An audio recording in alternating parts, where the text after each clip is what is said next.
নমস্কার দর্শক বন্ধুরা, আজকে এমন একটি গাছ নিয়ে আমরা আলোচনা করব যা খুবই পরিচিত। মূলত গ্রাম বাংলাতে এই গাছটি দেখা যায়, যার সৌন্দর্যতা খুবই আকর্ষণ করে বহু মানুষকেই। আর এই গাছ গ্রাম বাংলাতে বেশি দেখা যায়, সেটি হলো সকলের পরিচিত কৃষ্ণচূড়া। আর এই কৃষ্ণচূড়ার সৌন্দর্যতার পাশাপাশি রয়েছে নানান ভেষজ গুণ।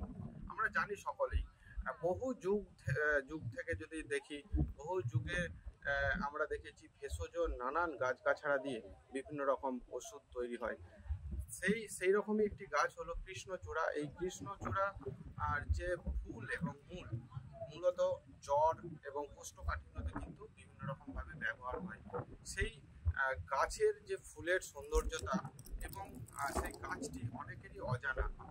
এই গাছ এই সময় অর্থাৎ এই গরমের দিকেই কিন্তু পুরো গাছ ভরে উঠে ফুলে। সেই গাছটাই আপনাদের সাথে একটু পরিচিত করাবো এবং সেই গাছটা আপনাদেরকে একটু দেখাবো।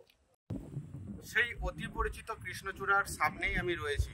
কৃষ্ণচূড়া যে গাছ রয়েছে সেই গাছের সামনেই রয়েছি, আপনাদেরকে দেখাবো। এই যে গাছটি দেখতে পাচ্ছেন, এই গাছটি মূলত অনেকটাই বৃহৎ আকারে হয়, কিন্তু এর যে ফুল যদি দেখেন, এই মুহূর্তে কিন্তু পুরো চারিদিকে গাছের যে পাতা, সেই পাতাগুলি নেই বললেই চলে। এই মুহূর্তে পুরো গাছ কিন্তু লাল হয়ে রয়েছে।